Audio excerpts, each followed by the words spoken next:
Jawed Iqbal, why do you left the job and joined the mainstream politics? Exactly, I got your point, Jawed Right, Saab. So there were so many mainstream political parties, like we have the National Conference, we have the Congress, we have the PDP, we have the BJP, we have the PC. Right. Why you selected अपनी party? सीधे बात करते हैं Patan constituency के लोग, चाहे जिन लोगों को भी एफआईआर है, उनके लिए शॉर्टकट तरीका क्या है? उनको आपसे कांटेक्ट करना है या कोई नंबर्स आप फ्लैश करोगे? उन लोगों को करना क्या है ताकि वो आपसे राब्ता करे और उनके केसेस को आप फॉलो अप करोगे? आई मीन से दैट अपनी पार्टी उनको फॉलो अप करे। बिल्कुल सर मैं मतलब आपके माध्यम के थ्रू ये बताना चाहता हूँ कि जितने भी पटन कॉन्स्टिट्यूंसी में जितने भी लड़के एफआईआर्स में या जितने भी पीएसएस में बाहर है और अगर उनका खर्चा जो एडवोकेट्स के जो वकीलों के खर्चे नहीं उठा पाते हैं तो आपके खर्चे जो अपनी पार्टी उठाएगी। उन्होंने 60 दिन का जो टाइम रखा है उस टाइम में आप मेहरबानी करके अपने जितने भी डॉक्यूमेंट्स हैं वो अपनी पार्टी के ऑफिस में जो चर्च लेन में है वहाँ पे जमा कराएं। और अगर उसके बाद भी किसी फैमिली को इतनी प्रॉब्लम है कि वो वहाँ तक नहीं जा सकते हैं, मेहरबानी करके मैं सर से रिक्वेस्ट कर रहा हूँ कि आप मेरा नंबर उस पर फ्लैश कर दीजिए नीचे, वो मुझे कॉल करें तो मैं लेके जाऊँगा वो डॉक्यूमेंट्स या मैं किराया दे दूँगा उनको वहाँ तक जाने के लिए। मैं चाहता हूँ कि जितने भी जो एफआईआर वाले बच्चे हैं पलहालन, स्पेशली बात कर रहा हूँ मैं पलहालन की, सिंहपुरा की और बाकी जितने पटन कॉन्स्टिट्यूंसी में जितने भी लड़के एफआईआर में वो मेहरबानी करके अपने डॉक्यूमेंट्स इकट्ठा करके श्रीनगर में अपनी पार्टी के ऑफिस में वो जमा कराएं। जैसा कई सारे जो लीडर्स होते हैं वो इलेक्शन से पहले या पावर प्ले में आने से पहले ऐसे दावे करते हैं, you are on camera, it's being recorded. तो कल अगर आप फील्ड में आते हो क्या आप ये वादे भूल मत जाओगे? मैं आज लोगों से एक चीज़ बताना चाहूँगा ऐसा, लेकिन एक मुद्दा है लोगों का, क्योंकि आपका यही कहना है एजेंडा आपका तब भी सक्सेसफुल होगा जब लोग आपको मैंडेट देंगे। जी तो लेकिन उस वक्त तक भी लोग अभी मुश्किलातों में है, तो अपनी पार्टी क्या सोच रही है इस बारे में? देखिए, चाहे बिजली की ही बात करें, पानी की बात करें, रोड्स का मसला है, बिल्कुल सर, जॉब्स का मसला है। सर सारे लीडर्स ऑन टोज है।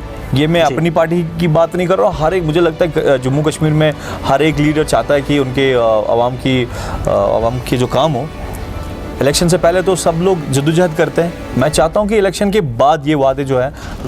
बिस्मिल्लाहिर्रहमानिर्रहीम, अस्सलाम वालेकुम नाजरीन, आप देख रहे हैं तामिल इरशाद मल्टीमीडिया और मैं हूं आपका मेज़बान साहिल नज़ीर वानी। नाजरीन, आज हम एक सियासी गुफ्तगू करेंगे। नाजरीन को हम बताना चाहेंगे today one of the youth leader from North Kashmir, he is none other than Jawed Iqbal is joining us in our show. So today we have some tough questions for Jawed Iqbal. Let us see how he will react. So सबसे पहले हमारा जो सीधा और simple सवाल रहेगा जावेद इकबाल से, that why do you left the job and joined the mainstream politics? सबसे पहले तो मैं आपका शुक्रगुजार हूँ कि आज आपने अपने प्रोग्राम में बुलाया जी। मुझे हर एक यही क्वेश्चन कर रहा था कि अगर जम्मू कश्मीर में हर एक नौजवान गवर्नमेंट जॉब चाहता है कि हमें गवर्नमेंट जॉब मिले और मैंने छोड़ दिया, उसकी सबसे बड़ी वजह थी कि जब मैंने अपने गांव में देखा बहुत सारे जो नौजवान थे वो एफआईआर्स में मुब्तला हैं। यहाँ पे करीबन मुझे लगता है कि 1/3 ऑफ जो यूथ है वो इन एफआईआर्स में लगे हुए हैं और जिनको अपना फ्यूचर बिल्कुल भी डार्क में दिख रहा है।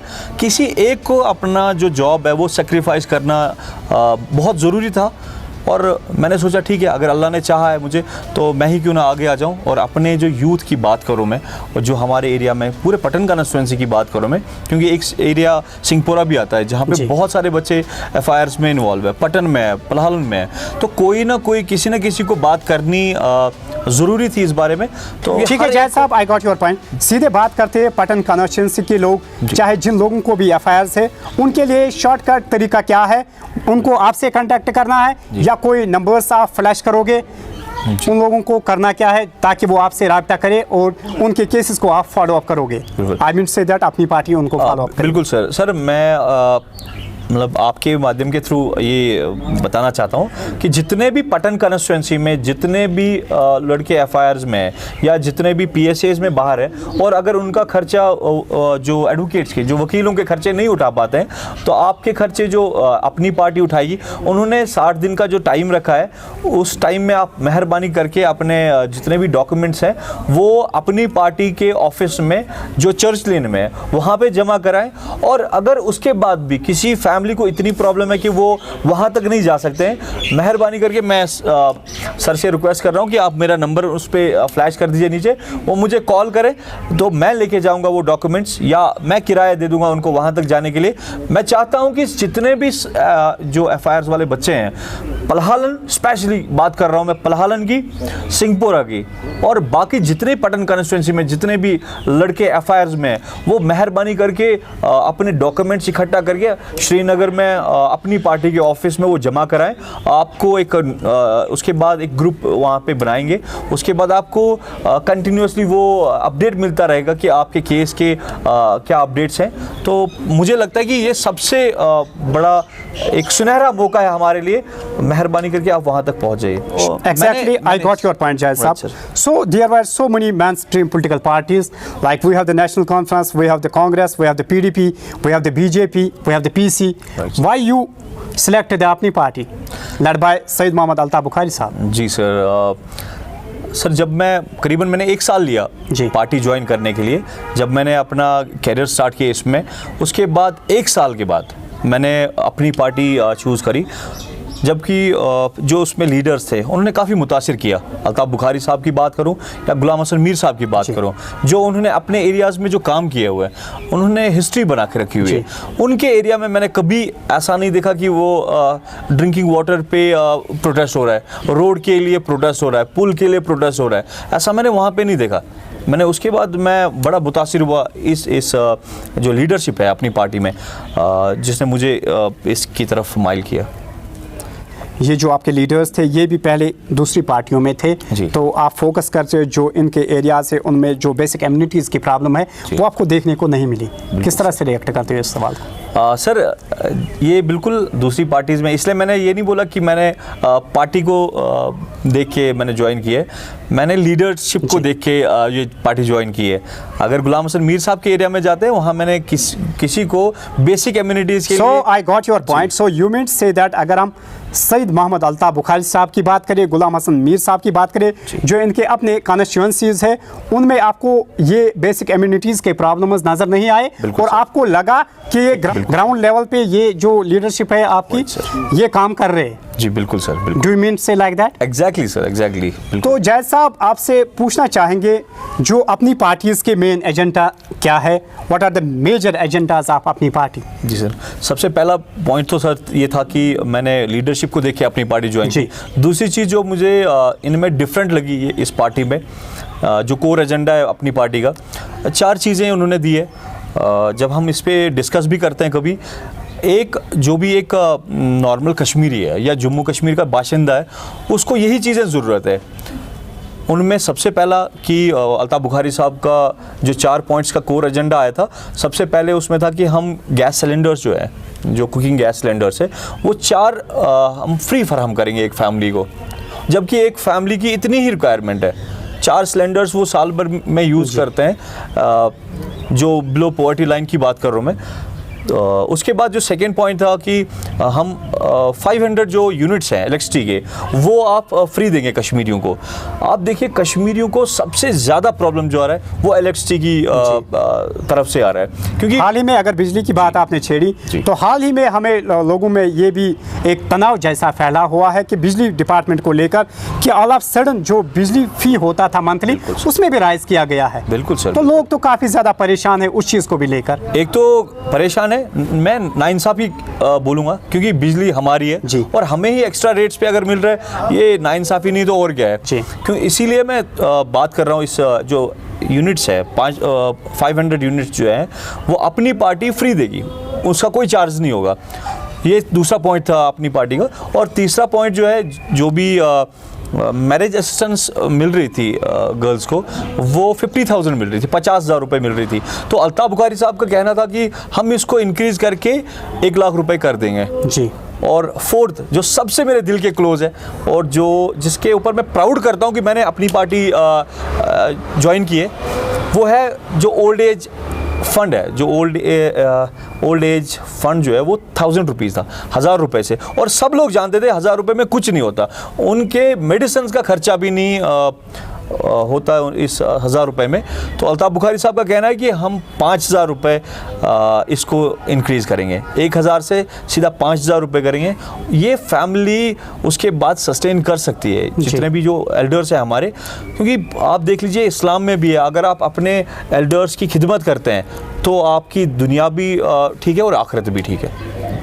तो जय साहब, लेकिन एक मुद्दा है लोगों का, क्योंकि आपका यही कहना है एजेंडा आपका तब भी सक्सेसफुल होगा जब लोग आपको मैंडेट देंगे। जी बिल्कुल। तो लेकिन उस वक्त तक भी लोग अभी मुश्किलातों में है, तो अपनी पार्टी क्या सोच रही है इस बारे में? सर देखिए, चाहे बिजली की ही बात करें, पानी की बात करें, रोड्स का मसला है, बिल्कुल सर, जॉब्स का मसला है। सर सारे लीडर्स ऑन टोज है।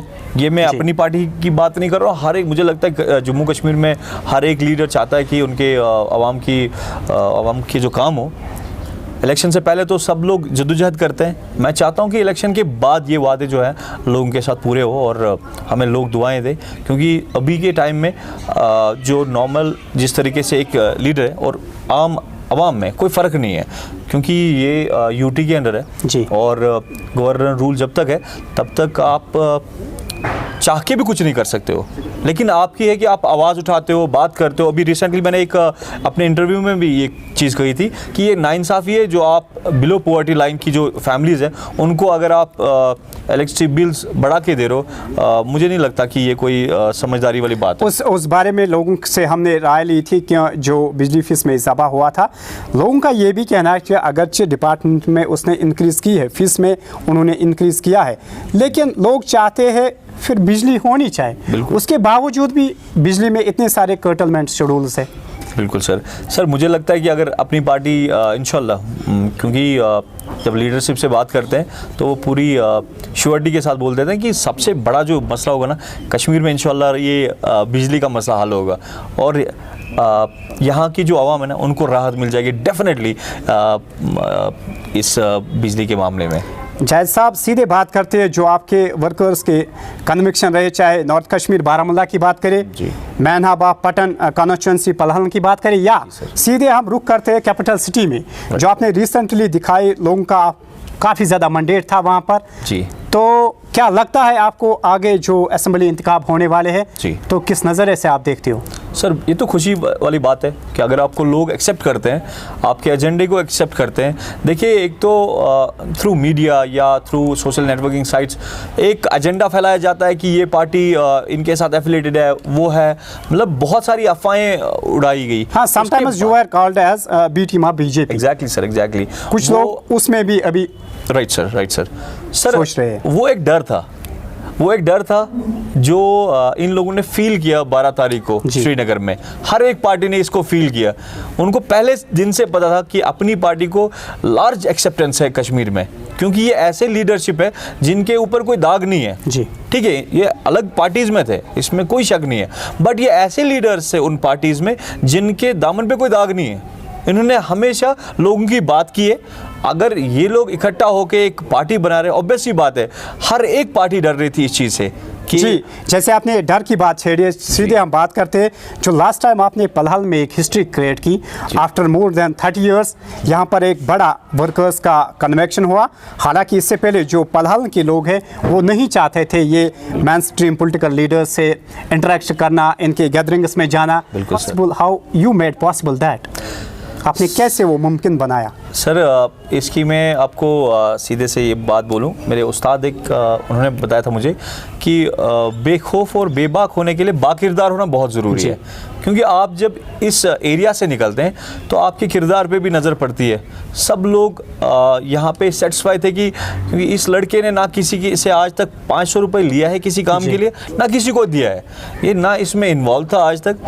मैंने हमेशा, और जो भी हमारा जो फैमिली बैकग्राउंड है उन्होंने हमेशा लोगों की बात की, और मैं चाहता हूँ खुद कि मैं सिर्फ लोगों की बात करूँ।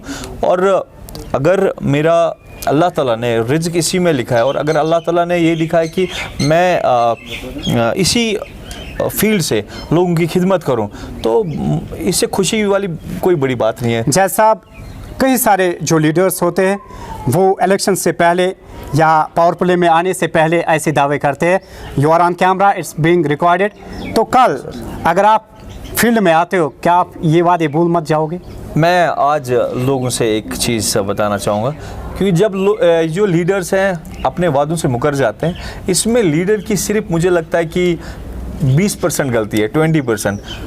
80% जो गलती है ना वो आम आवाम की होती है। कैसे? आज मैं ऑन कैमरा ये चीज़ बोल देता हूँ, क्योंकि देखिए हमारे कुरान शरीफ में भी ये चीज़ बताई गई है कि अगर आप किसी को भी चुनते हैं तो आप उनका एक बार बैकग्राउंड चेक करके उनको आगे लेके आएँ।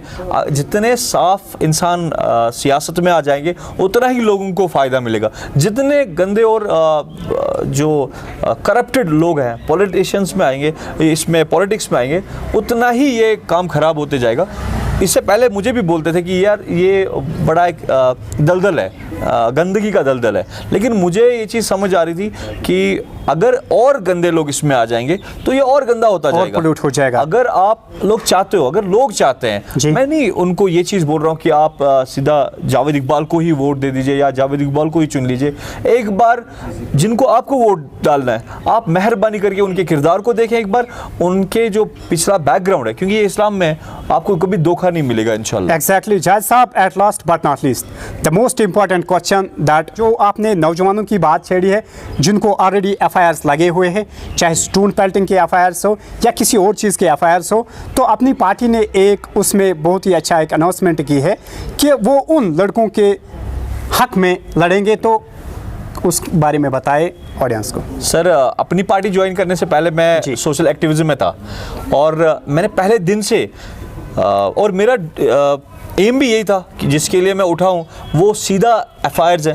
डेवलपमेंट तो सेकंड चीज़ पे आती है, क्योंकि सबसे पहले मेरे बहुत जो दिल के क्लोज था दैट वाज जो लड़के जो बच्चे एफआईआर्स में लगे हुए हैं, जिनको अपना फ्यूचर बिल्कुल डार्क में दिख रहा है। साहब, ये सिर्फ उन नौजवानों के लिए आप इसके पीछे पहल करोगे या जो भी लीडर्स अभी जेलों में है उनके लिए पहल? हाँ, मैं पूरी बात कर देता हूँ। मैं अपने ज़ाती आपको बता देता हूँ कि मेरा एक ड्रीम था कि मैं इन बच्चों की, इन जो नौजवान तबका है उनकी बात करूँ, इनको एफआईआर से बाहर निकालूँ किसी भी तरीके से। और मेरे एरिया में सब लोग जानते हैं, पटन कॉन्स्टिट्यूंसी में सब लोग ये जानते हैं कि जावेद इकबाल सिर्फ इसी चीज़ के लिए उठा है कि यहाँ के नौजवानों की बात करे और इनको एफआईआर से बाहर निकाले।